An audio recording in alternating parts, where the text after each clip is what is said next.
estava com problemas graves, para sermos diretos, dívidas às finanças, segurança social. Já conseguimos, enfim, superar parte dessas crises, pelo menos finanças já não temos nada, mas ainda há muito trabalho a fazer para a frente. Naturalmente, logo que esteja isto a rolar e sem esses percalços, queremos dar maior força e dignidade a este espaço, porque é como diz, isto é o espaço para todos os angolanos, o espaço de convívio, de cultura, de gerações, o espaço para receber os angolanos e os amigos da Angola, que aqui queiram vir. Muito obrigado a todos e peço imensa desculpa. Não me castiguem. Peço desculpa, mas voltemos aqui para si. Está bem? Muito obrigado a todos. Obrigado. Bem-aja. Uma boa tarde. Obrigado. Bem-vindos à Casa de Angola. Hoje está um dia de tempestade e agradeço muito a vossa presença. São os nossos amigos, são os nossos leitores e esta oportunidade de estar juntos a celebrar a publicação do livro do Orlando Castro é um ato muito importante. Temos mais mais um Carlos a chegar. É realmente uma oportunidade de podermos conhecer um bocadinho melhor alguns temas mais políticos de Angola. E eu queria começar, antes de agradecer aos intervenientes e apresentar os intervenientes, eu queria-vos só contar uma pequena história que me aconteceu no Porto. Estava no Porto, na Feira do Livro, quando chegou a obra do professor Carlos Mariano Manuel e fiz questão de a levar para a Feira do Livro do Porto e colocá-la à venda. E para a minha surpresa, chega-me lá um jovem do Consulado do Porto e eu apresentei-lhe: olha, está aqui um livro sobre a história do país, de um autor de Angola. E ele vira-se para mim e diz: eu já li esse livro todo. E aquilo mexeu comigo. Como é que é possível? Eu que demorei mais de um ano a preparar a obra, a ler, a rever, mas fizemos tudo com o máximo de cuidado para que o livro não saísse para fora. De repente chegava-me ali alguém a dizer que já tinha lido a obra toda. E isto intrigou-me, e só há poucas semanas é que eu cheguei à conclusão do que é que ele tinha lido. Ele, quando disse que leu a obra toda, o que ele leu foi o título. Angola, desde antes da sua criação pelos portugueses até ao êxodo destes por nossa criação. E o que ele me disse a seguir foi que não gostou daquilo que leu. E, portanto, como não gostou daquilo que leu, as tais 2.200 páginas, rejeitou logo o livro. Com o Orlando Castro, se calhar, vai acontecer isto, porque as pessoas vão pensar que isto é uma manifestação da UNITA aqui em Lisboa. Eu e a UNITA, e se calhar, antes de lerem o livro, vão já pensar da mesma forma. A questão da publicação dos livros é um exercício extremamente importante, porque é a forma que nós temos, é uma das formas que nós temos de passar ideias, pensamentos, memórias, visões do mundo, soluções para a vida das pessoas e trazermos para Lisboa permanentemente autores de Angola tem sido um exercício difícil, mas também muito interessante. Na segunda-feira fizemos um lançamento de um livro e o professor Dr. Guilherme de Oliveira Martins referia que não havia muito conhecimento de Angola em Portugal. Havia um desconhecimento muito grande de Angola em Portugal.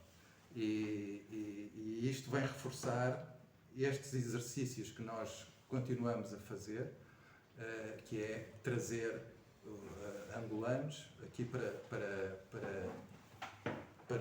Lisboa, para Portugal, e trazer a sua obra e desta forma conseguirmos que as pessoas conheçam um bocadinho melhor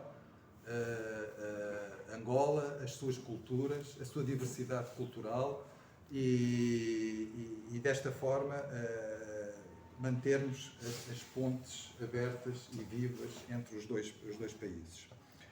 Queria começar por apresentar e agradecer aos nossos convidados especiais que vão fazer a apresentação do livro. Todos eles são históricos jornalistas.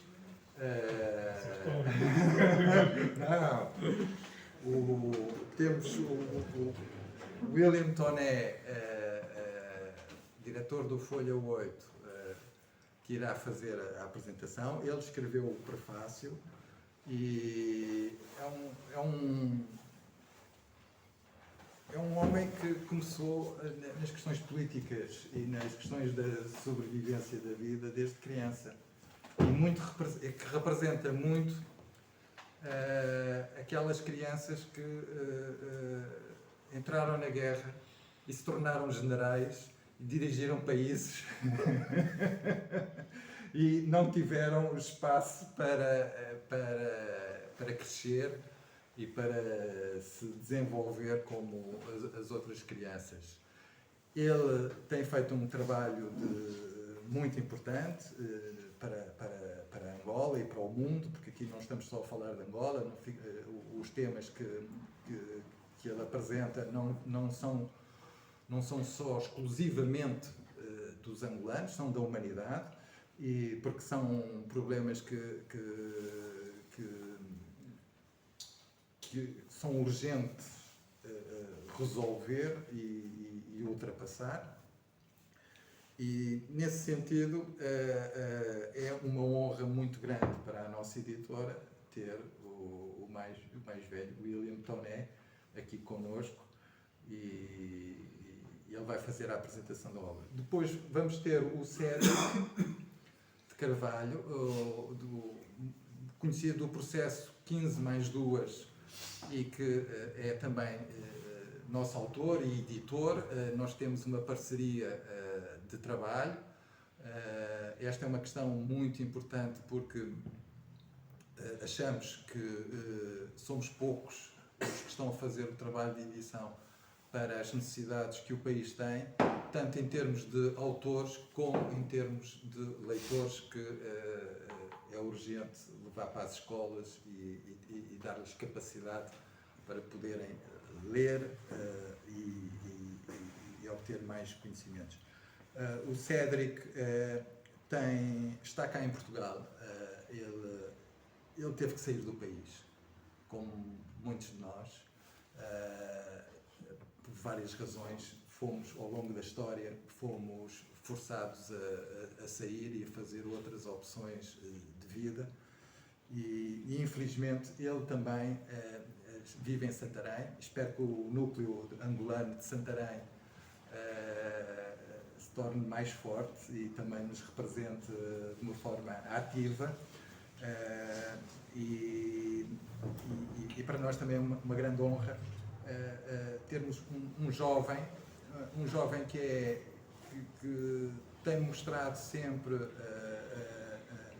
um posicionamento muito forte relativamente às questões fundamentais da organização política e social do país, e agradecer ao Orlando Castro a oportunidade que também dá a estes jovens, ao Orlando e ao William, que dão a estes jovens de poderem trabalhar, porque há outros que não trabalham no Folha 8, mas que publicam textos no Folha 8, e isso também é uma oportunidade das pessoas poderem mostrar. Sendo que o Cédric é também fruto do Folha 8.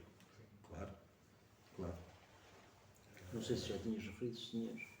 Fiz de conta que não reparei para reforçar. E é mesmo dizer, referir essa situação de oportunidade de trabalho para os mais novos.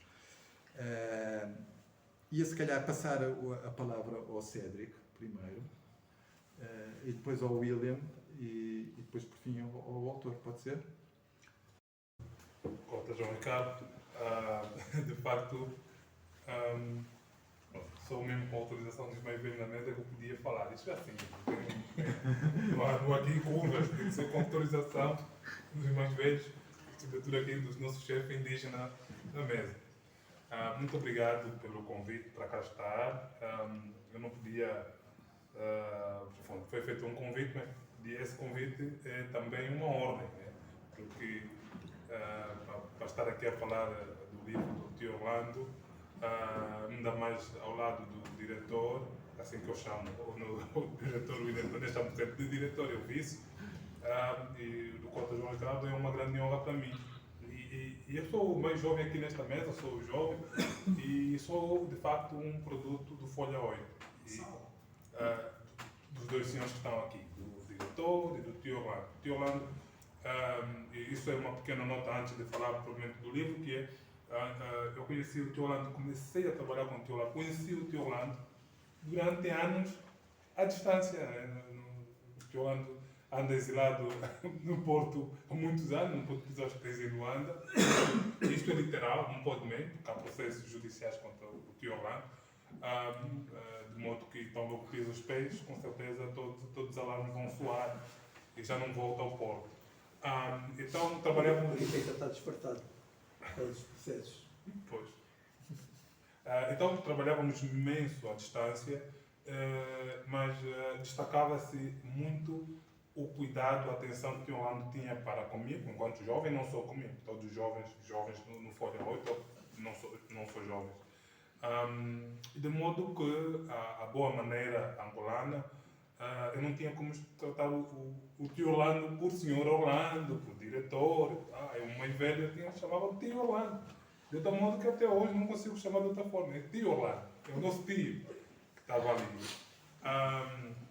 Então tem este grande sentimento de gratidão por estar sempre ali, a corrigir os nossos textos, a ensinar, porque o processo de correção a nível do jornalismo é um processo de ensino, né? E é preciso existir muita paciência, porque muitas vezes passamos por imensos editores, diretores que não nos prestam muita atenção. E o tio Orlando lapidava-nos, claro que ali sob a orientação soberana do diretor, que era mesmo assim. O diretor muitas vezes recebia os textos e encaminhava logo para o tio Orlando, mas muitas vezes, quando voltava, e era mesmo assim, quando voltava o texto, passava novamente pelo diretor. De modo que é esta gratidão que fica expressa ao diretor e ao tio Orlando por lapidar-me então para que fosse. E lapidar no sentido também, digamos, apesar de que é um termo usado muito na mineração, mas é um termo que pode ser aplicado a mim de uma forma quase literal, porque eu tinha estado a dizer que antes de entrar no Folha 8 não tinha um olhar crítico sobre o país, não tinha. E este é o diretor, o tio Orlando, que começaram a dar-nos essa oportunidade de refletir o país, né? De pensar no país. O Folha 8 é essa grande escola, e sem dúvida é uma grande escola. Talvez o Folha 8 é mais escola de jornalismo do que jornal. Isto também é importante dizer-se, porque quase não há órgãos de comunicação no país, e isso é mesmo factual, quase não. É muito difícil dizer um órgão onde não há, ali também o Cota Carlos Gonçalves que poderá reforçar, onde não tenha pessoas e as impressões de Folha 8. Então, aquilo é uma escola, de facto, mais do que um jornal, é uma escola. E o diretor orgulha-se imenso disso, porque se não tivesse orgulho na escola que tem, já com certeza teria encerrado o jornal, porque o jornal dá mais prejuízo do que certamente benefícios. Mas o benefício é esse, é formar constantemente jornalistas para o país todo. Entrando no livro, eu tenho só, se calhar, aqui umas 5 notas que tirei, porque o diretor certamente fará as honras da casa, como deve ser. Logo no início do livro, o tio Orlando traz ali, na página 7, traz ali Jonas Savimbi com aquela a célebre definição de quem é um angolano. Quem é um angolano? Fala-se muito, tornou-se, digamos, um jargão. Angolano é aquele primeiro angolano, segundo angolano, terceiro angolano. mas na página 7 há uma ordem que Jonas Savimbi dá aos jovens para que se formem em várias partes do mundo e enfatiza inclusive jovens angolanos que tinham ligações com Portugal e manda-os, ordena-os, encoraja-os a irem formar-se. E depois para que regressem para o país para darem o seu contributo, que é aquele olhar que também muito se destaca nos Jonas Savimbi do futuro, a perspectivar o futuro além das armas. Então ele lá refere aqui, a dado momento, que quando chegar a altura vão regressar porque são angolanos como eu. Ou seja, o Jonas Savimbi aqui, o tio Orlando aqui faz essa nota de memória, porque lá estava, naquele grupo a quem Jonas Savimbi se dirigia, faz um apelo para que vão, não importa para que parte do mundo, mas havia uma confiança de que voltariam, porque o sentimento de angolanidade, porque não ser angolano não é só ter nascido no sol, é preciso que tenham o sentimento de angolanidade, existia naqueles jovens que eles estavam ali a encorajar. E aqui fica essa nota. Entretanto, é uma certa contradição de Jonas Savimbi, anos mais tarde, a fazer recurso a um discurso que questionava a identidade angolana de José Eduardo Santos. Isto é uma contradição que eu noto, mas é claro que as explicações é sempre a nível da política, dura e crua, um processo eleitoral, campanha e ficar a tentar, mas eu acho que isso foi infeliz da parte dele, quando questionou a identidade, aquela também uma frase que depois tornou muito comum, que José Eduardo disse que vinha do país X, e o João Savimbi vinha de onde? Afinal de contas, não és angolano, chegavas no país. Mas isto eu acho que foi infeliz, mas aqui o que mais importa é ressalvar que Jonas Savimbi, para além daquela sempre frase, repetir 3 vezes que eu era angolano, há também aqui um testemunho direto de Orlando partilha, que reforça então esta definição ao conceito que Jonas Savimbi tinha para quem fosse angolano. Depois, referi que Orlando destaca imenso em todo o livro algo que destaca sempre em quase todos os seus artigos quando aborda a UNITA, que é salvar a UNITA. Ele refere da seguinte forma: a UNITA prefere ser salva, ser assassinada pelo elogio do que salva pela crítica. E este livro do tio Orlando é um conjunto de críticas contundentes contra a UNITA, mas não no sentido de assassiná-la. Pelo contrário, com a perspectiva de salvá-la. Entretanto, há um mau entendimento desta crítica que o tio Orlando faz, e este livro tem este objetivo também de demonstrar o sentimento de pertença que o tio Orlando tem para a UNITA, mas ainda assim bastante infusivo na crítica, com o objetivo, obviamente, de salvá-la. Tem esperança de salvar a UNITA. Embora que em alguns momentos também vai aqui tirando notas de que se calhar já não tem tanta esperança de que venha a salvar-se, mas não deixa de continuar a fazer a sua crítica. E por isso também ficou aqui esta nota. A dado momento, na página 20, refere sobre a questão da domesticação da UNITA. Isto também já...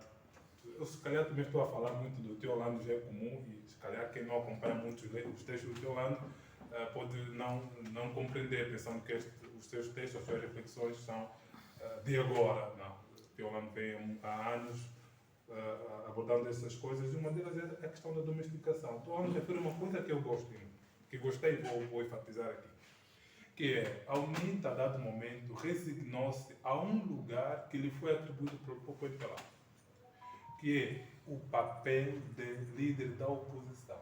A UNITA está tão à vontade com esse estatuto que o próprio imperador lhe deu, que domesticou-se, deixou-se domesticar. Isto aqui também eu partilho desta posição, e por isso aqui faço esta nota. De tal modo que a UNITA continua também, isto é importante referir, a usar o povo como carne para canhão. Isto é incontornável. Basta ver-se que nos processos eleitorais, a UNITA, do jeito como utiliza o povo para ganhar o seu voto, inclusive manipulando, como fiz uma reflexão pós-eleições do ano passado, apontando que a UNITA, inclusive, chegou a manipular o povo e, sobretudo, os seus militantes com um suposto processo de auscultação para decidir se tomavam posse no Parlamento. Fiz o artigo e publiquei que a UNITA fez em tempo recorde de 24 horas um processo de auscultação das chamadas massas, que é um processo falso, é mentira que fosse possível ouvir os militantes em 24 horas e dizer que, inclusive, os militantes votaram favoravelmente para que tomassem posse. É mentira, é falso. Tão falso que, inclusive, não há nenhum documento que comprovem, pelo menos a nível de votação, atas, onde pudesse apontar que sim, o processo de escutação decorreu e há aqui o registro da maioria que votou para que tomassem posse.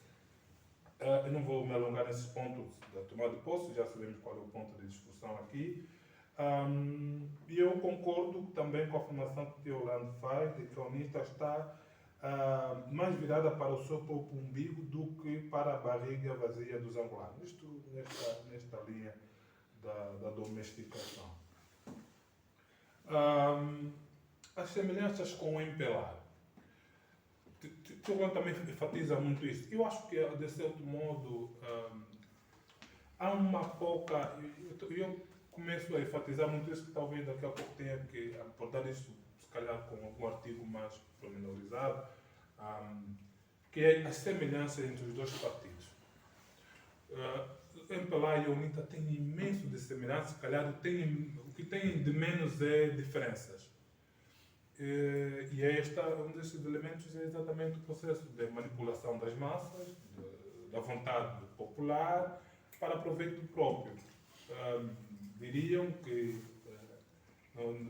isto é a política, né? A política é mesmo assim, os partidos fazem tudo isso. Mas, supostamente, a UNITA acredita que isto não é MPLA, então não deveria fazer, e o faz.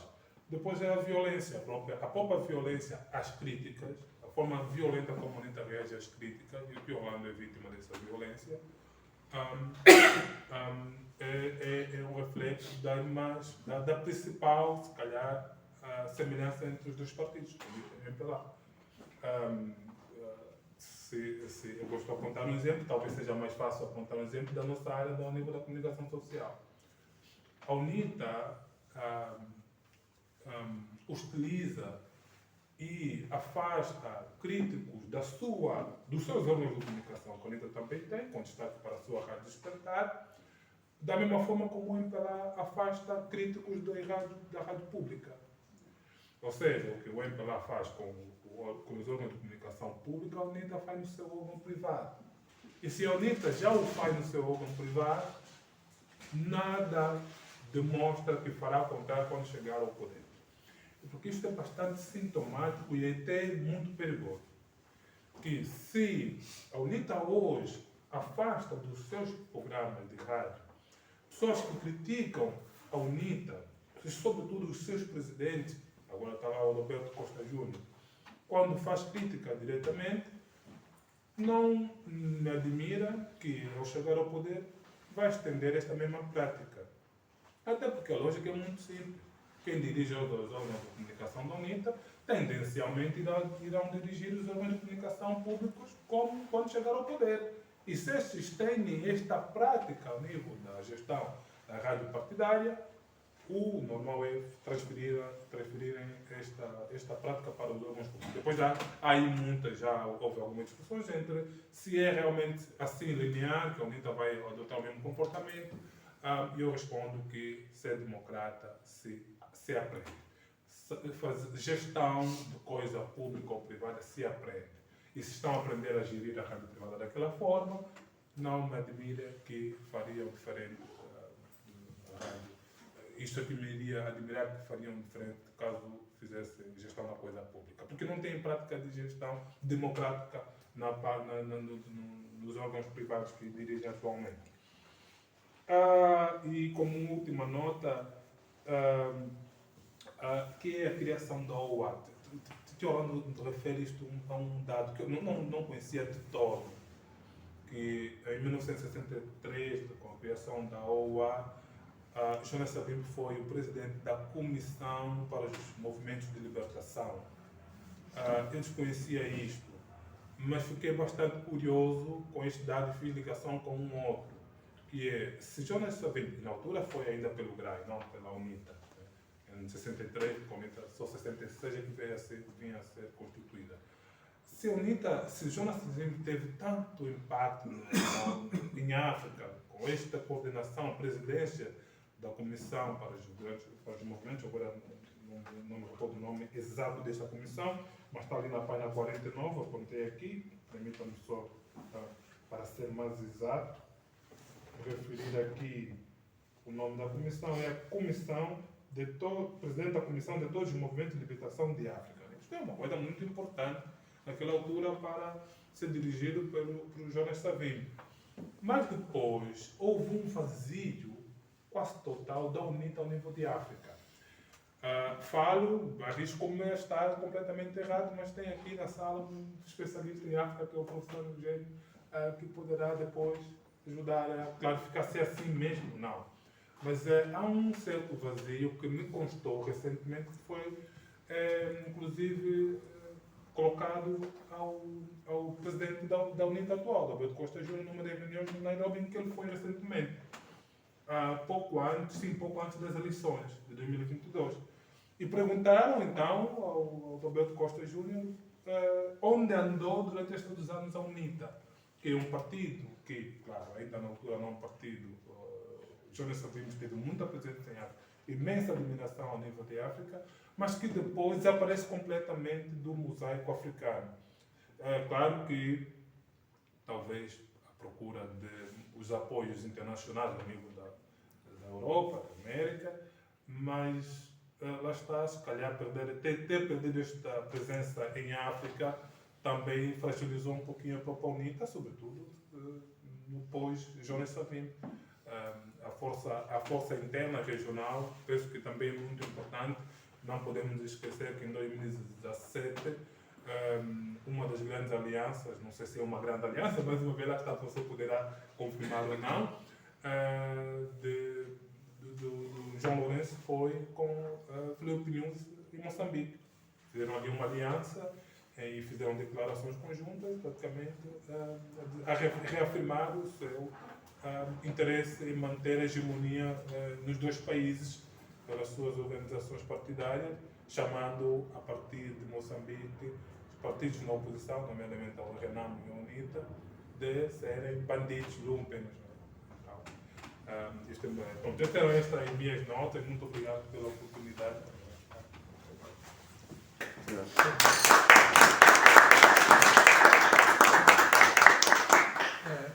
Vai falar agora o William Toné. Ele, salvo erro, ele é o jornalista com mais processos judiciais. Salvo erro é um favor. Quase 100 processos, não era? Mais. Muito bem. William. Boa tarde a todos. Obrigado. Eu, naturalmente, não vou ser tão extenso, vou passar um bocado só por aquilo que disse aqui o nosso mais novo, mas eu dividi em 5 partes o Orlando, porque o foco é ele, a estrela é ele. Ele já vem musicalizado, inclusive, numa música de Rui Mingos Meninos, à volta da fogueira. Portanto, esta eram os meninos do Ambo, na volta da fogueira. E então, a nossa adolescência fez de nós um corpo que eu muitas vezes digo, quando estou com Orlando, que é fruto muito da nossa irreverência, porque eu vejo-lhe como um incolor. Para mim, fica às vezes muito difícil definir a cor do Orlando. Então, digo, você agora é incolor, não é? Porque as coisas como nós vimos no nosso país, que são um bocado diferenciadas. E nós, quando às vezes falamos de angolanos, e principalmente da nossa idade, que já atravessaram a fronteira dos 60, como é que eram as nossas relações? As relações eram todas de brancos colonizadores, pretos colonizados. Não havia outro tipo de relações que simbolizassem aquilo que são as crianças. Por exemplo, se nós virmos duas crianças, elas atraem-se pela sua infantilidade. Começam a brincar. E depois entra um epíteto quando cada uma delas vai para o seu lado e têm uns pais que são autênticos energúmenos e que... Quando é que tu estavas? Eu estava ali a brincar com aquele menino. Quem? Era aquele preto. Quem é aquele preto? Então onde é que tu estavas? Eu estava ali. Quem é aquele branco? Quer dizer, e entra o racismo. E, de facto, esse estigma persegue os povos e os países quando depois nunca se define o que é isto de ser de um chão. Os juristas põem umas elucubrações nos seus textos, porque ser nacional é o ius sanguis e é o ius solis.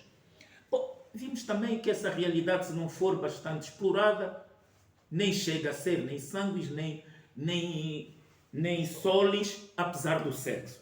Portanto, então, esta vivência de ver uma terra que era do interior, que depois quis ter uma afirmação no todo provincial e no todo metropolitano. Porque agentes do Ambo chegaram a uma altura que desafiaram, por causa da discriminação, fizeram da discriminação uma força. E nessa discriminação força nasceu o Orlando, que eu espero que o filho siga e a filha sigam isto porque é difícil hoje, e nós se quisermos falar da história dos povos, temos que ver. Aqueles que emigraram por vontade para um chão, aqueles que foram forçados a sair da metrópole e que a um dado momento se identificaram, pariram lá nesta terra. Ora, alguma vez um branco de terceira, carpinteiro da Cuca, que só trabalhava com madeiras e pregos e martelos, e que achava que diabo? É para aqueles gajos lá na metrópole não me deixaram estudar. Mas porra, tu vais ter que estudar como meu filho. Metem o filho a estudar. Qual é a classificação que nós demos depois a esta gente? Que na época de transição dizia, pá, acabou o Salazar. Sim, e depois de Salazar, o que é que houve? Não houve nenhuma transição de ver a gente que não tinha nada a ver com o sistema de Salazar é toda empacotada, porque inundaram também o Ambo passou a ter mar em 75, e, bom, safaram-se uns poucos na Arca de Noé. E lá veio o velho também com a sua ninhada, quer dizer que os acordos dos novos entes de 75, na transição, não viram esta gente, muitos que tendo cor, tinham sentimento pelo chão. E foram todos empurrados na mesma arca. Bom, chegados a Portugal, sofreram do mesmo estigma.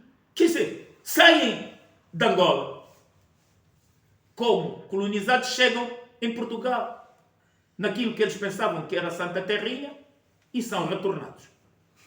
Bom, quer dizer que o Acordo de Alvor, de facto, aqui a Almeida Santos tem uma grande verdade. Quer dizer que, era um papel que não valia nada porque não previu tudo isso.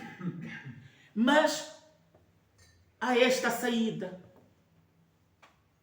que o Orlando traz agora, fruto de muitos textos.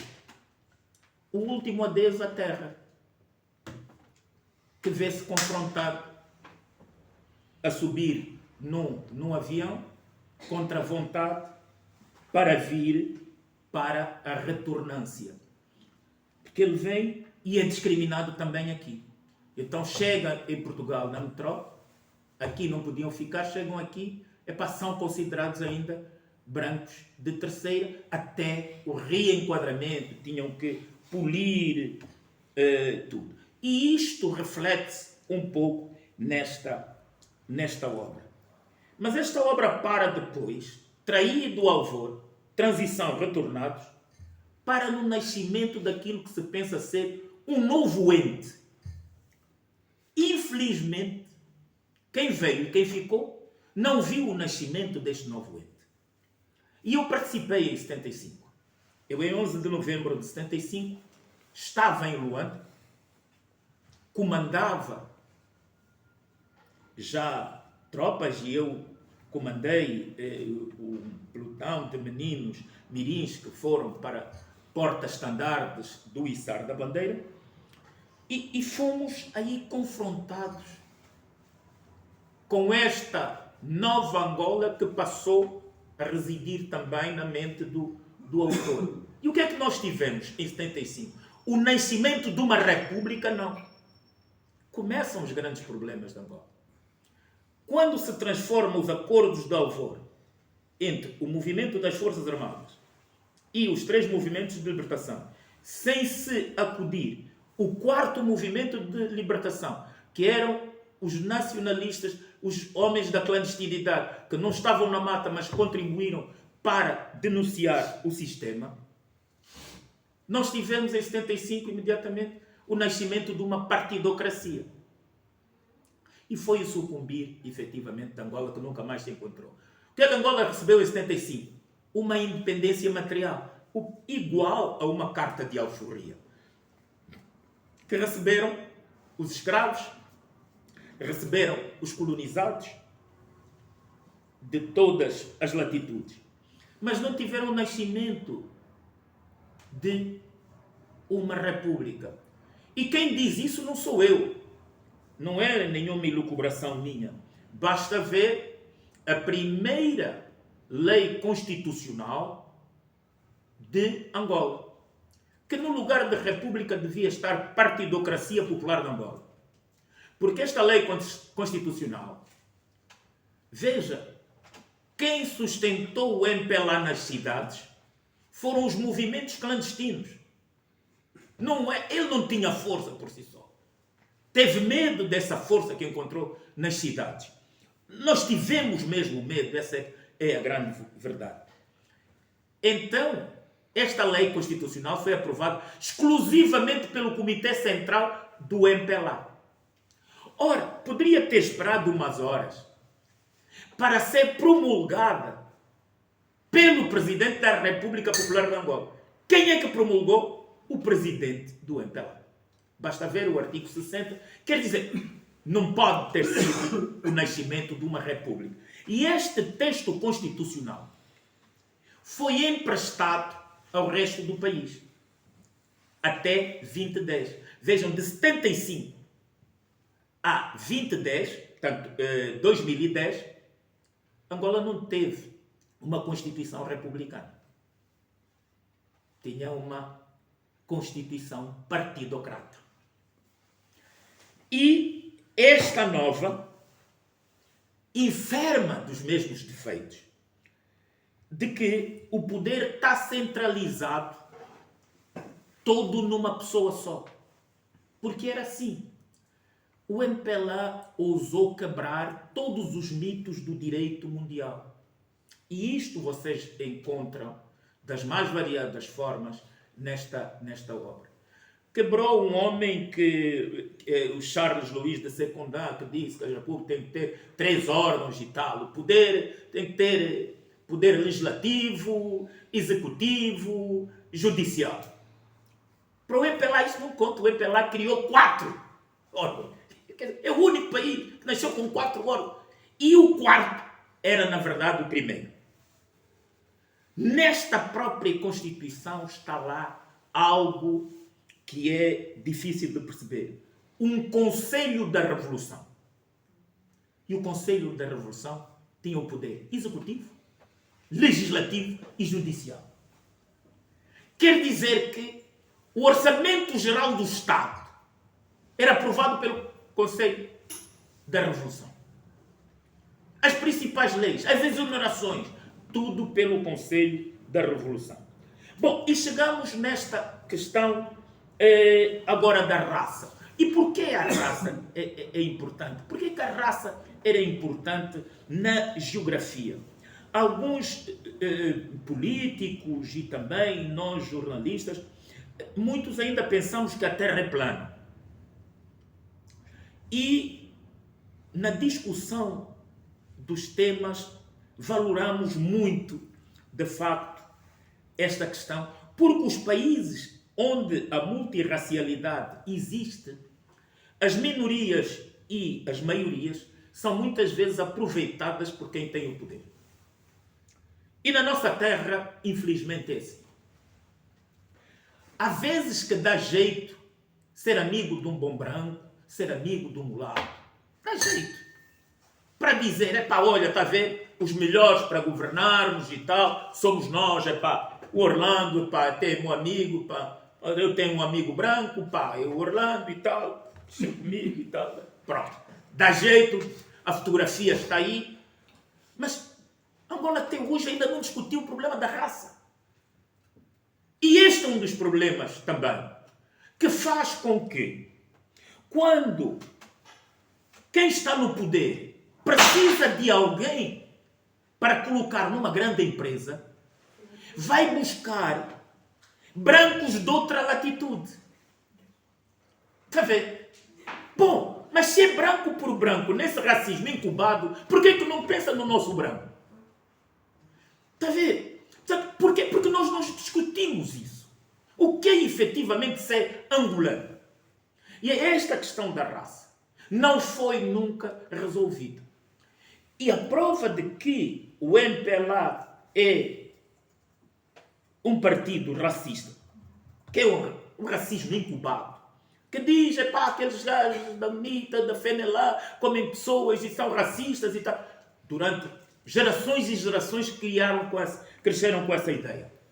E a primeira vez que um partido, catalogado como racista, tribalista, nomeia um angolano, sem ver a cor, vieram todos os racistas. Não pode. E mandaram repetir um ato eleitoral, a demonstração mais clara de racismo, que tinha sido aprovado pelos tribunais superiores 2 anos antes. E foi inviabilizado um congresso. Porque o presidente da UNITA, quem era? Um mulato. Mas a dupla nacionalidade. Quer dizer, uma coisa quando temos quem está a tirar pedra, 99,9% têm dupla nacionalidade. E quem combateu o colonialismo que não tem dupla nacionalidade, tinha jogo duplo.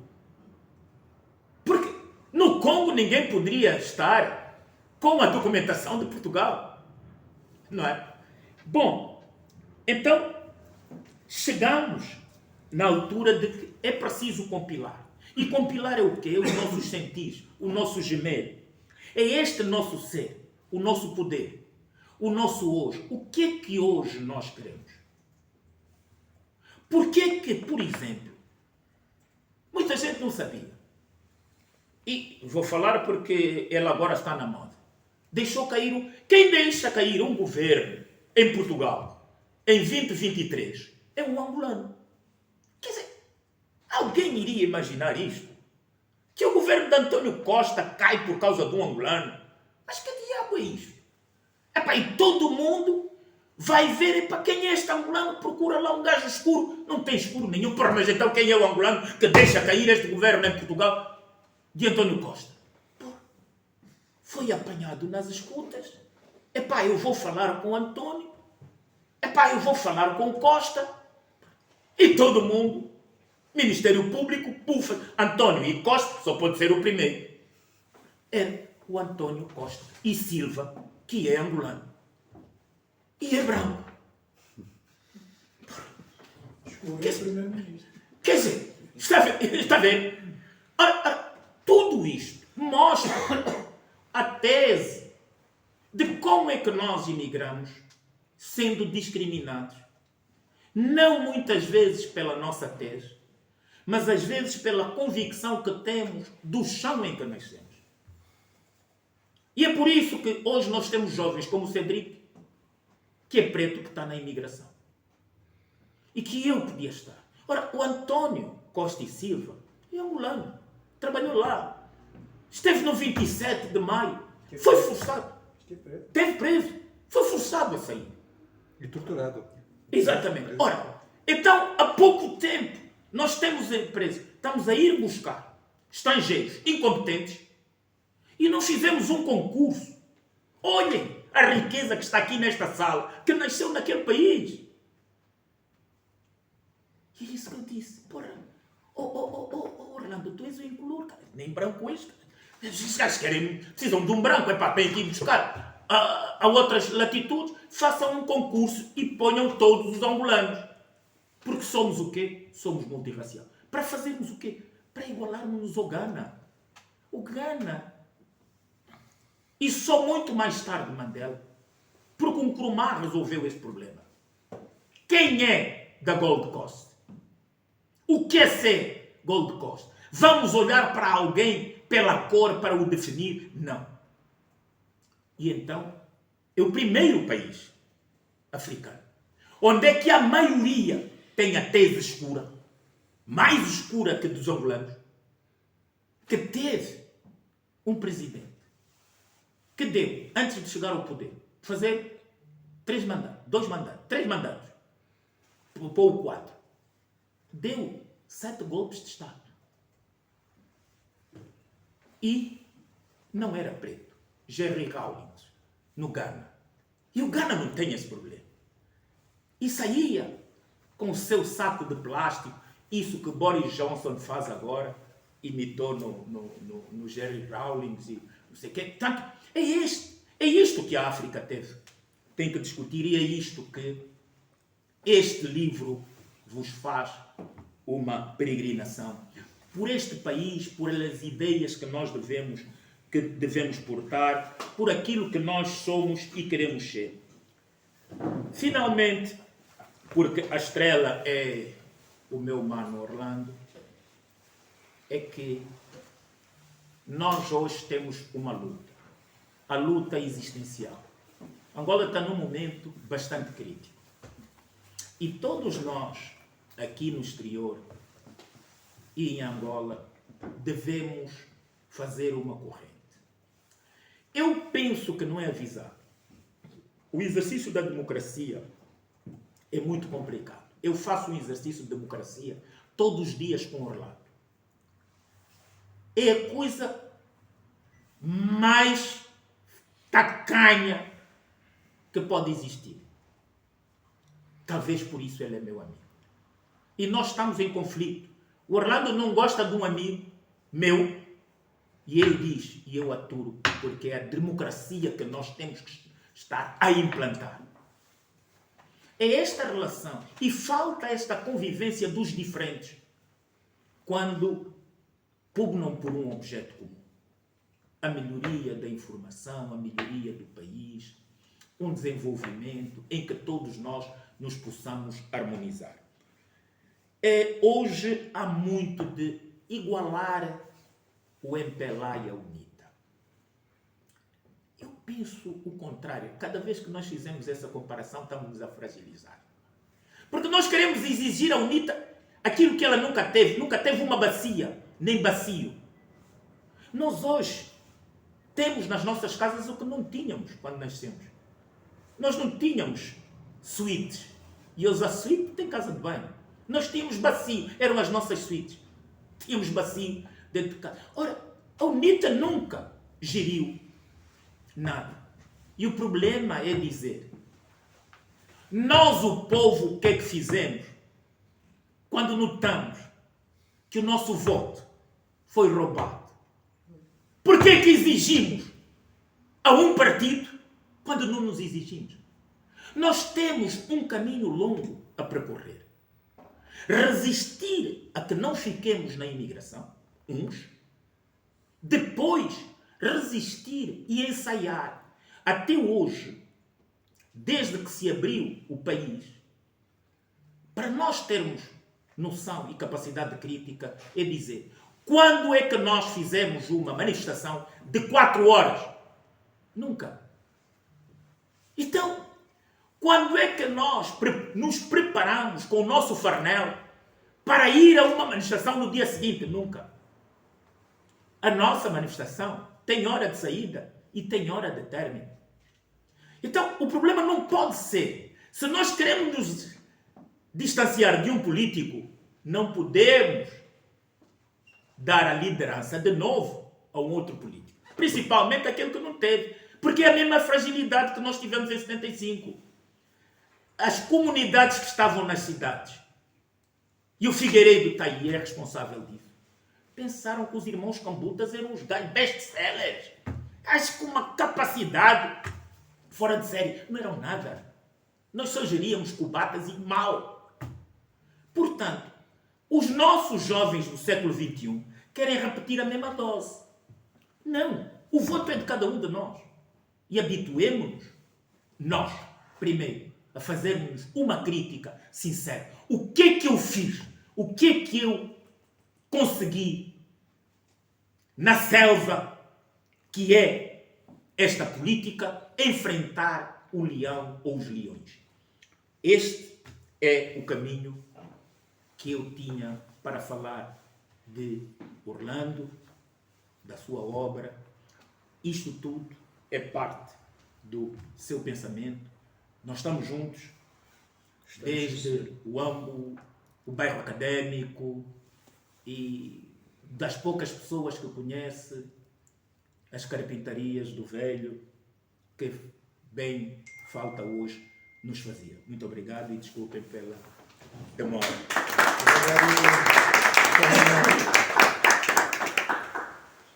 Orlando Castro. Eu, depois destas 2 grandes lições do meu sobrinho, e sendo meu sobrinho suspeito para elogiar, do William, com quem de facto ando sempre à torre e à massa todos os dias, a todas as horas, e que essa litigância que é o cimento que nos une há uma porrada de anos e continuará assim. Sobre o livro em si, se calhar é melhor passar aqui à audiência, a quem agradeço a presença. Se tiverem questões para pôr, se calhar torna mais... Esta é uma parte do exercício que nós temos feito nas nossas atividades, que é realmente dar oportunidade da participação de todos, já que estão aqui e que também é um ato de cidadania estarem aqui, poderem participar e abrimos já. Se alguém quer pôr alguma questão. Porque já sabem que falar do livro, eu vou dizer que é o melhor livro que vocês alguma vez vão ler. Rogério está. Boa noite, Eugênio Almeida, Eugênio Costa Almeida. Eu vou mais responder ao Frederico e, de certa forma, vou diretamente falar também do Orlando. Tal como o Frederico há um bocado falou que o Orlando abriu as portas a muitos jovens, eu posso dizer que foi ele que abriu as portas à comunicação social, na altura, quando ele estava no Jornal de Notícias. Que já agora, um parênteses, Tá, vai fazer um despedimento coletivo. Sim, o segundo, terceiro. É uma série de vezes.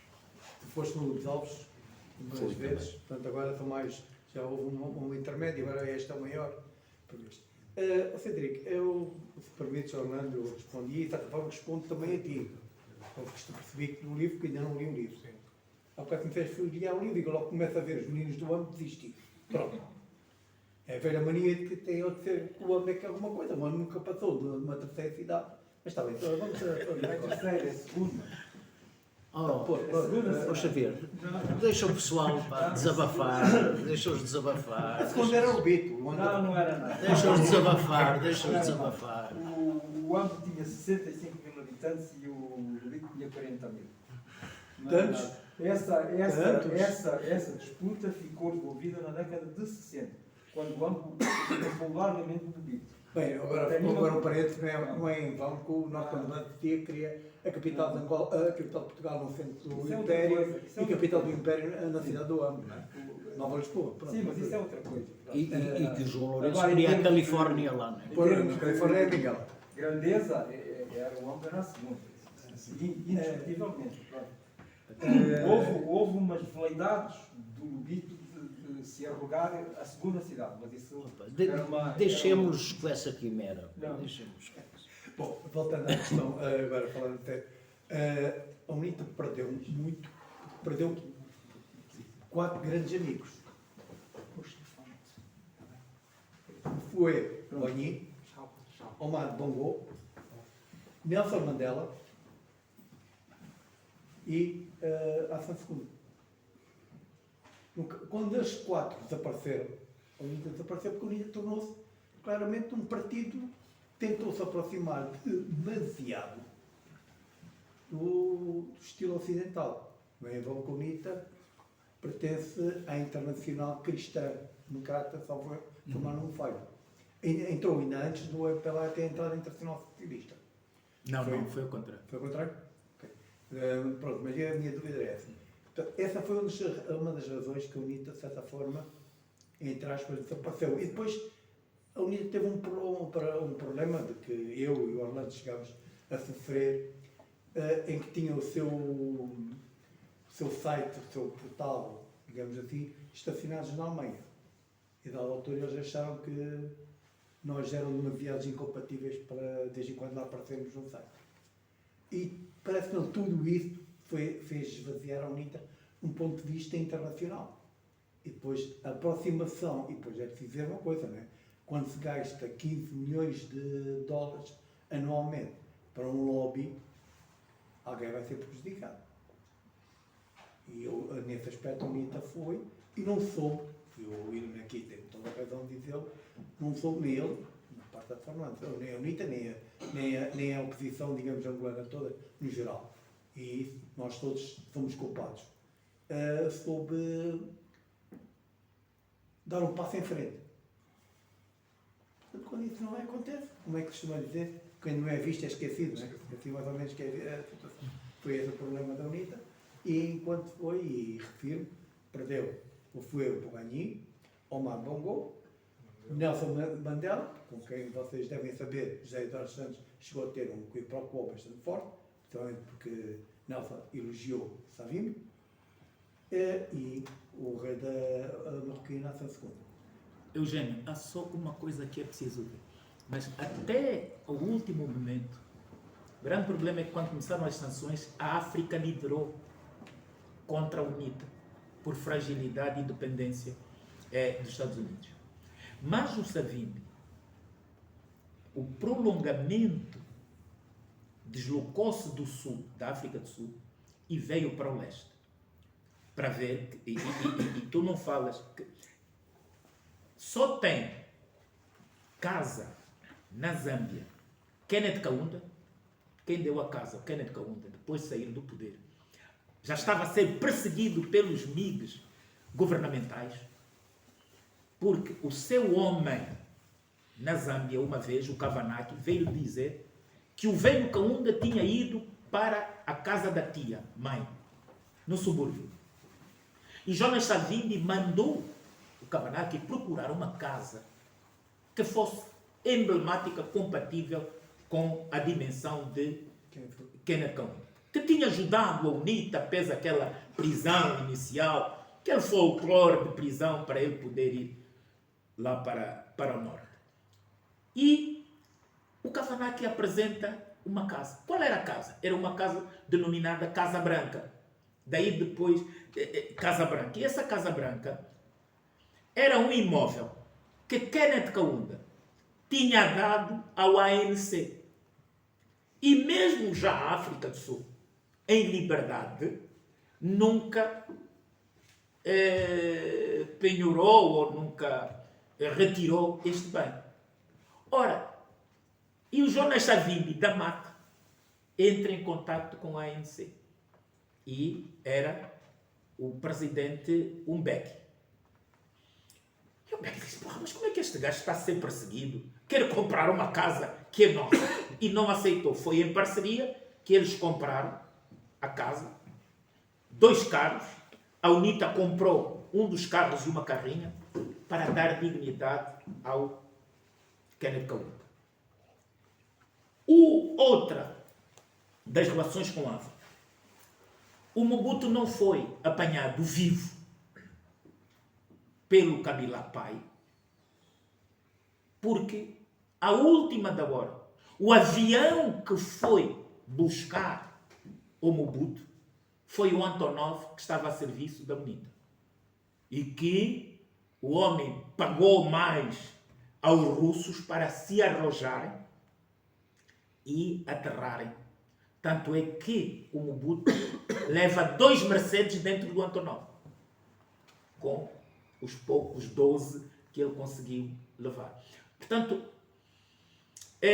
tinha estes 2 amigos. E mais amigo não era o Houphouët-Boigny, era alguém que estava no gabinete dele. John Marques Kakumba.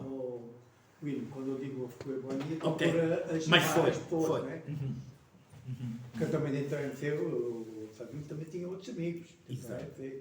Só que todos se encolheram. Um deles, paradoxalmente, até era o comunista, o Goldberg, ou como é que se chama, que era Salvador branco.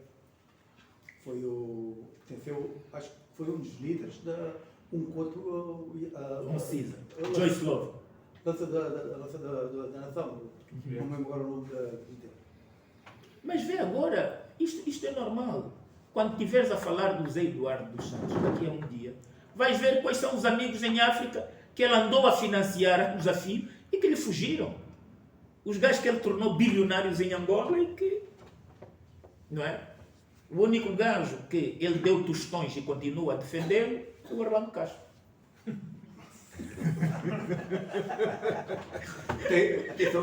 No Palácio do Porto. Eu preciso uma nota. Eu já uma vez disse ao Orlando Castro. É que os dois têm o mesmo clube. Depois foi. Daqui a bocado estás a falar do Estoril outra vez. Vem aqui uma pessoa para falar de assuntos sérios. Sim, não se pode estar a falar em diamantes e em dentes de marfim. Não convém. E continua ele a bater no Pinto da Costa. Bem, Não sei se mais alguém tem alguma questão que queira colocar ao autor, ou ao William, ou ao Cédric. Posso dizer, eu sou o Luís Gaivão, escrevi Nosso para autor. um livro com o nosso autor e fiz um doutoramento em pós-colonialismos e cidadania global e a minha tese de doutoramento chama-se Pelo Sul se faz caminho, na obra do Manuel Rui. Transculturação e Atlântico na obra de Manuel Rui. Portanto, eu trato do Atlântico e as influências que Angola, aquilo que Angola fez no Atlântico, que promoveu no Atlântico, através da escravatura, através dos retornos, através dessa... E eu acho que o que nós devemos fazer é, de facto, pensar no futuro de Angola. O passado está lá, foi com estas confusões todas que eu não conheço do ponto de vista partidário, nem de um lado nem do outro, só a não ser por alto aquilo que chegava cá, porque eu vim embora de Angola, nasci lá, mas vim com 11 anos.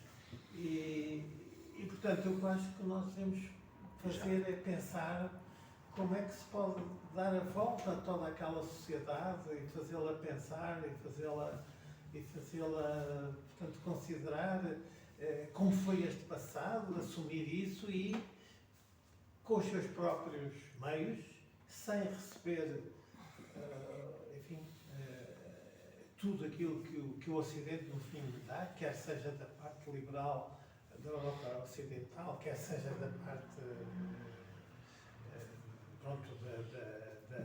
da cortina de ferro do lado, marxista, etc.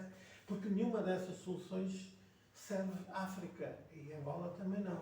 o problema é, peço desculpa de interromper, o problema é de facto pôr, no caso de Angola, pôr os angolanos a pensar. Pois é, mas isso é que nós devíamos... Mas isso tem uma explicação, é que 48 anos do mesmo partido Ora bem. fez com que os angolanos tivessem o cérebro ligado aos intestinos. E, portanto, sempre que pensam, com as minhas desculpas às senhoras, sai merda. E portanto, é preciso... Alguns angolanos, obviamente.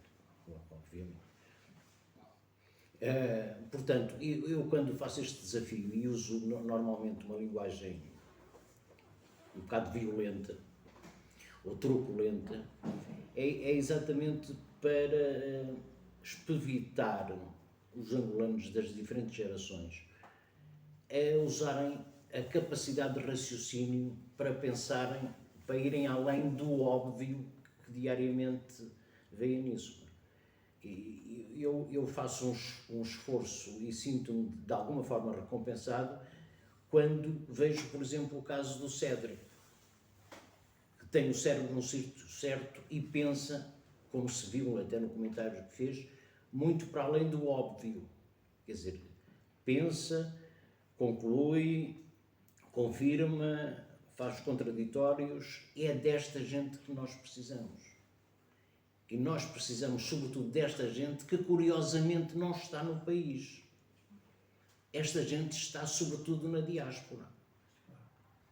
E é nesse sentido que todos os contributos, na minha opinião, obviamente, nomeadamente contributos a nível de livros, e já agora um parênteses para agradecer aqui ao João Ricardo, que para além de ter publicado estas duas minhas excelentes obras,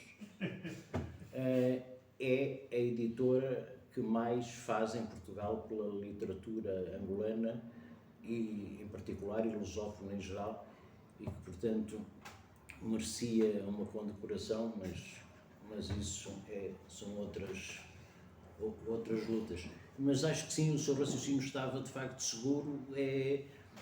Nós devemos saber discutir a nossa terra, discutir as nossas pessoas, sentarmos, como estamos aqui, deveríamos estar mais, mas contam os que cá estão, porque nós temos, e o William vincou bem isso, muita capacidade espalhada pelo mundo e que serve. Nós vamos por esse mundo fora e vemos nos hospitais, nos governos, nas empresas, por todo lado, vemos angolanos em todos os lados, com capacidade e com provas dadas. Chegamos a Angola, para gerir uma companhia aérea, tínhamos que ter um espanhol. Quer dizer, eu não consigo conceber isso. Eu não aceito que se diga que um indivíduo, só porque é angolano, é menor do que qualquer outro. Não é. Aliás, em determinadas valências, até se calhar somos um povo único. Quando se vê o povo, por necessidades óbvias, aguçar o engenho e inventar coisas para transportar mercadoria, inventar coisas para atravessar os rios, para tudo isso, somos um povo com um grande índice de criatividade. E, portanto, porquê é que não aproveitamos isso? É inacreditável, quer dizer, somos um povo como há os governantes. E isso é que não pode ser. Pronto, esta é a minha tese, isso não pode ser, mas quem pode manda, e quem manda no país diz que pode ser assim. Eu continuarei a dizer que não, mas nós todos a dizer isso, e mais, que se calhar muitos de vocês ainda não terão pensado nisso. Esta situação está a cometer um segundo crime, é que não está a aproveitar os angolanos, que estão espalhados pela diáspora, e está a perder definitivamente os filhos desses angolanos, que nunca mais vão voltar àquela terra. Eu não quero... Não queres, mas estás a monopolizar, não? Não, mas é que isto foi o que acabaste de dizer agora. E tu sabes isso perfeitamente, conheces-me bem. Mas quando, por exemplo, num consulado, te dizem, bem, a ti até foram mais do que isso, mas enfim, é outra questão. Em que, quando tu foste com outras pessoas, que era só para angolanos, não era para brancos. Mas isso é outra questão. Quando um consulado me dizem a mim Que para ter, como sabes, para nós termos agora, para termos o bilhete de identidade, temos que ter, ou melhor, para termos o passaporte, vamos ter que ter o bilhete de identidade. Eu não tenho bilhete de identidade. Tenho passaporte, tenho há 2 anos, já são 2, não tenho bilhete de identidade. Portanto, para tirar. Mas quando me dizem a mim, primeiro era o certidão de nascimento, depois passou a ser o assento de nascimento. E mesmo o assento de nascimento não era necessário. Tinha que ligar, tinha que mandar uma carta ao ministro para pedir autorização para que eu fosse agora. Quando eu tenho o passaporte, e só faltaram no fim dizer que o passaporte foi obtido de forma fraudulenta, Roque Santeiro. Espera aí. eu não vou dizer mais Ou no nada. cães. A partir daí, só vou dizer isto. O meu segundo passaporte termina a validade em meados do próximo ano. Portanto, a partir daí, se não consigo ter uma identidade, não posso ter passaporte. O que quer dizer que eu vou deixar de ir definitivamente a Angola, porque recuso liminarmente ir ao meu país com passaporte português. Graças a Deus que alguém que diz a mesma coisa que eu. Portanto, recuso liminarmente ir ao meu país com passaporte português. Exato. Portanto, Ir ao teu país como estrangeiro. eu não recuso. Pois. Tal como o Adolfo Maria recusava-se. E recusou-se durante muitos anos, até que felizmente lhe deram um passaporte. Não. Então, eu recuso ir ao meu país com passaporte português. Quer dizer que vou deixar de ir. Nós vamos tratar disso. Vamos continuar. Vamos continuar. Não, é que enquanto a Constituição não for alterada e clarificada, a questão que eu ouvi, não basta o uso sangue, não basta o uso técnico, a nossa Constituição impede tudo. Começa no poder e acaba no todo o resto. Um misto. Quiseram fazer uma Constituição semelhante à da África Sul, mas não foi igual em nada. Quiseram fazer semelhante a não sei o quê, verdade. E depois vemos assim, por exemplo, Cabo Verde, que está neste momento a dar a nacionalidade a todos aqueles que tiveram até a terceira geração a naturalidade cabo-verdiana. Mas a Constituição de 2010 de Angola foi supervisionada pelo nosso grande constitucionalista, o Sr. Freitas do Amaral, que esteve metido por incumbência política do governo de Angola. Ou seja, portanto, foi tudo, o Freitas do Amaral cedeu e fez o que era preciso fazer. Deixem-me só referir aqui, está-se aqui a falar muito das questões da nacionalidade, mas há um outro fator que eu acho que é extremamente importante, que são as questões culturais. Angola tem esta parte cultural europeia que deveria aproveitar, e os mais novos que estão aqui connosco, é muito bom que eles venham. E os mais velhos que venham aqui para Portugal, porque estejam aqui connosco. É preciso tirar partido destas questões culturais. E Angola, ao afirmar-se multicultural, e deve-se afirmar multicultural, não só uma nação, mas muitas nações, incluir também este grande grupo, que é um grupo europeu, de origem europeia, na sua diversidade cultural. Isso é importantíssimo para o desenvolvimento do país. E o país tem sofrido nestes últimos 50 anos processos muito difíceis na sua construção. Nós estamos longe da terra, eu tenho tentado ir sempre possível a casa, mas assistimos que realmente o processo é complicado, é muito complicado, e é preciso realmente encontrar soluções, porque as pessoas não estão a viver bem. Esta ideia importantíssima com a independência nacional, que é um fator importantíssimo na história de Angola, não se conclui com um exercício em que as pessoas vivem em melhores condições, têm acesso a outros elementos que não existiam no tempo colonial. E, portanto, eu não sei como é que podemos realmente ajudar o país a ultrapassar isto. Nós, e o Cédric, daquilo que nós tentamos fazer, muitas vezes as pessoas ficam assustadas porque parece que estamos a falar aqui de questões políticas, quase a ser adversários políticos. Não, nós não queremos, nós queremos apenas dar voz a outras ideias, a outras correntes de pensamento. Isto é extremamente importante para que o país se desenvolva, porque continuar sempre a cometer os mesmos erros, e nós vamos assistindo que os erros repetem-se. Ainda hoje o Xavier esteve aqui, o Africa Monitor referia que a falta de reação internacional a alguns acontecimentos violentos que estão a acontecer em Angola é perturbador, porque parece que não há uma evolução do homem em todo este processo, e é muito frustrante vermos as crianças realmente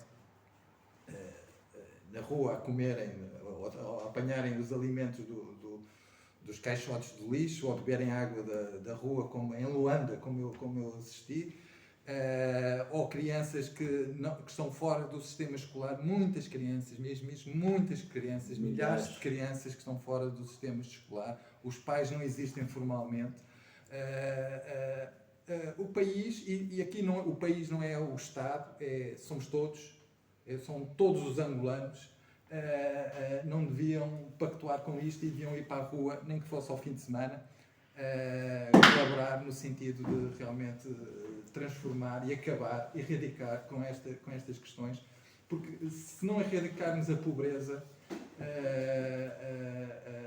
o processo vai ser muito complicado. A Angola, como nós a conhecemos, esta é a minha opinião, Angola como nós a conhecemos, arrisca-se um dia a dividir-se, a passar para um outro patamar, e a perturbação das populações será enorme, porque não se criam condições de vida para todos. Eu sou um bocado contra, desculpa, Cedric, um bocado a primeira parte do João. Esta coisa de outra culturação com viés ocidental, isto alimenta o ego dos incompetentes e dos racistas. Porque quem nasceu em Angola tem o cheiro do chão, tem a sua própria fala. Vejo ali o doutor, saiu de Angola bastante velho. Ele saiu com 11 anos, está jovem agora. Obrigado. Portanto, eu penso que nós todos, que saímos e nascemos naquele torrão, a nossa identidade não tem nada a ver com o Ocidente. Nós tivemos Coca-Cola antes da metrópole. Quer dizer, nós tivemos uma série de coisas e nós tínhamos orgulho. Até tivemos a do sol. Exatamente, quer dizer, então, esta tese alimenta estes. É para estar a ver aquele gajo, pensa lá como os portugueses. Não é isso que eu estou a referir. Não é isso que eu estou a referir. Mas há obviamente um acesso de uma cultura que foi comum entre Portugal e Angola, Okay. E que os angolanos devem tirar partido disso. Desse conhecimento, Okay. a língua, a língua. Okay. Angola teve uma coisa muito boa. Exato. Teve americanos, teve portugueses, teve franceses, teve boas, teve negros. Desculpem, eu não gosto da palavra. Preto. Preto é cor, não cor. Quem é artista sabe que preto não é como o branco. Mas nós ausência de luz. É assim. O negro é um tipo mais complexado, mais assimilado, despreza a sua cultura, despreza os seus e há 48 anos só continua a escravizar a maioria preta. Portanto, nós temos 5 milhões de crianças fora do sistema de ensino sem qualquer sensibilidade. Nós temos 50% crianças, 50% das crianças em Angola nunca apanhou uma vacina. Então, portanto, não podemos, esta gente que não quer a tua língua, não quer a tua cultura, eles são assimilados. O negro é mais propenso em todo o mundo à assimilação de outras culturas, a pavonear-se com Pierre Cardin e a desfazer a Estás a sua falar nos calfinhas do ano. Já conhecemos. É melhor ficar por aqui, senão ainda leva tareia. Mais uma. Bom, mas quer dizer, nós tivemos essa culturação que nos criou um cimento próprio, natural. Como tu dizes bem, o cheiro da chuva, a terra de chuva molhada, e a expressão é esta correta, a terra da chuva molhada, está cá dentro, não sai. Sempre que sinto um bocado aquela chuva que às vezes aparece aí, epá, isto não é estranho. Cada vez menos, até porque, como vem agora as areias do Sara com maior cuidado, ainda mais ficamos com essa sensação. É isso mesmo. Nós apanhamos uma culturação muito forte. É como disseste, tivemos a Coca-Cola. Eu cheguei a uma altura que só bebia Coca-Cola e só urinava Coca-Cola, mas enfim, isso é outra questão. Tinhas a missão. Tinhas a Sebel. Tinhas o Sebel. Tudo. Pronto, lá está. Fala-se no Sebel, tinha tudo. E isso eu sempre após o cumprimento. Desculpa lá que ainda tenho lá uma garrafa, ok? Ainda tenho lá uma garrafa guardadinha. Sabes quanto é que está a Sebel agora? Não sei, nem me interessa. Nem Não quer ser salazar. 360 paus. E nem encontras, eu já nem sei se é mesmo Sebel. assaltar a casa. Quero colocar uma questão ao teu antes, até porque foi meu propósito daquela questão da civil divisão de Angola, era a questão sobre cabinda, porque eu ando como especialista em cabinda, né? E rapidamente, poucas coisas sobre cabinda no livro, mas eu gostaria de ouvir mais sobre a UNITA e cabinda. Recentemente, também a leitura do livro, a biografia do Chico Fogo, o Chico Fogo teve um grande desempenho a abrir a frente cabinda pela UNITA, uma missão ali de Lopes, que ele conta lá no livro. Mas eu queria saber do teu lado. No livro que eu escrevi sobre cabinda não está mais desenvolvida essa ideia da UNITA em relação à cabinda? Está, mas eu gostaria de ouvir mais aqui, porque eu acho que este livro... Enfim, isso dava outro livro. A minha tese em relação à cabinda, se bem que a minha tese é irrelevante, para mim o importante é o que os cabindas pensam, o que os cabindas querem e que devem ser ouvidos, na minha opinião, em referendo. Mas a minha opinião é que cabinda não faz parte de Angola. O Savimbi admitiu a possibilidade de cabinda ter um estatuto diferente, ter uma autonomia alargada, enfim, qualquer coisa, mas completamente diferente. Neste livro, isso é abordado de passagem, porque de facto, enfim, não era um motivo disso, tanto que eu já tinha escrito o outro livro sobre cabinda, mas continuo na mesma posição. Tenho cada vez mais dúvidas se alguém sabe quem é que representa os cabindas. Porque eu não vejo nenhum organismo, de facto, bem organizado para defender a causa de cabinda. E a preparar os cabindas para essa eventualidade. Temos um grupo de jovens, como sempre, em cabinda, a protestar e a manifestarem-se, a fazerem uns press releases muito engraçados, mas isso não chega. E se optar por fazer um referendo, também é preciso ver, enfim, tem a ser com supervisão internacional.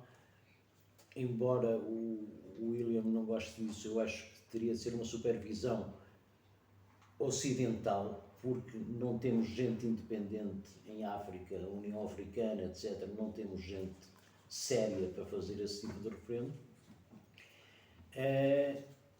Haveria sempre o perigo de o MPLA mandar para Cabinda uma tonelada de gente a viver em Cabinda. Portanto, era preciso definir muito bem quem são.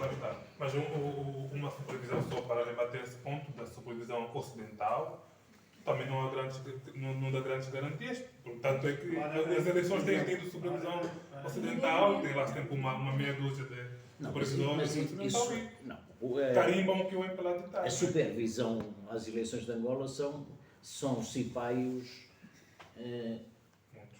europeus que estão domesticados, E é sempre assim. porque Estes aliás, também queriam para cá. aliás, mas são gente, estes observadores internacionais normalmente são pessoas muito inteligentes, que mesmo antes das eleições se realizarem, eles já têm o relatório pronto. Foram livros democráticos, etc. Sim, é sempre Já está tudo feito. É só uma assinatura. É só por assinaturas. Né? Orlando, quem é que seriam os ocidentais que iriam fazer essa observação? Estados Unidos não têm interesses nenhums em cabida. Itália não tem interesses nenhums em cabida. Espanha França, não tem interesses nenhums em cabida. França não tem interesses nenhums em cabida. Olha que o que hoje é verdade, amanhã é mentira. Bem, Ok, se calhar vamos encerrar por aqui a nossa sessão. Queria agradecer a presença Posso dizer só uma última coisa. O camaronês, aquele Mbembe, ele diz que o colonialismo exerceu um fascínio pelos colonizados e, portanto, os colonizados, quando adquiriram a independência política, não a económica, nem a cultural, nem nada, só a política, assumiram os mesmos princípios que os colonizadores lhes incutiram e reproduziram, se calhar aumentaram as desigualdades, os desgovernos, tudo isso, quando os países respectivos se tornaram independentes. Porque eles ficavam, de facto, aquela cooptação que os colonizadores faziam aos colonizados era uma promoção. E, portanto, isso reproduziu-se depois das independências. É um pensamento que eu acho que é muito importante ter Não, em mente. de facto é tanto que, repare, nós, por exemplo, no Folha 8, quando nos referimos à suposta independência de Angola, muitas vezes falamos de termos assistido apenas à substituição dos colonizadores. Exatamente. Saíram uns e entraram outros. Neocolonizadores, colonização interna, como se queira chamar. Exatamente. Bom, muitos temas aqui para debate. Queria agradecer a presença de todos. É muito importante para a nossa atividade. Queria agradecer aos intervenientes, o William Toné, o Cédric de Carvalho, e já agora fazer aqui um convite. Nós no dia 16, aqui na Casa de Angola, vamos falar de poesia com o Álvaro Poara, e fala muito dessa questão que é o afastamento da terra. No dia 21, na livraria Tantos Livros, vamos falar de Angola, 5 séculos de guerra económica, do Manuel Gonçalves. Penso que é um trabalho muito interessante, porque a história de Angola é realmente uma história de grande violência e infelizmente essa violência continua ativa. E por fim, queria apenas fazer uma homenagem ao Jaime de Sousa Araújo, que lançámos aqui, salvo erro, a primeira vez que lançámos aqui na Casa de Angola foi este livro. Ele já faleceu e ele foi uma das referências ao Folha 8. Foi ele um dos primeiros que me disse que tinha gostado muito de uma entrevista que tinha dado e que o vosso trabalho era importante. Com a vantagem de que nessa altura eu ainda não pertencia ao Folha 8 e daí a qualidade. Mas é portanto, uma memória que eu recordo da importância do vosso trabalho como jornalistas e a possibilidade de darem voz. Este Jaime de Sousa Araújo é um homem da UPA, FNLA, e com grande conhecimento. Até a sua Da Liga, morte. foi menino do Cónigo Manuel das Neves, Não, uma até grande a sua figura. morte foi sempre considerado, depois de Walter Roberto, como a imagem mais credível da UPA FNLA. Pronto. Até a sua morte. Mas, muito obrigado. O autor fica disponível para autógrafos e até breve. Isto partindo do pressuposto que eu sei escrever, vamos lá.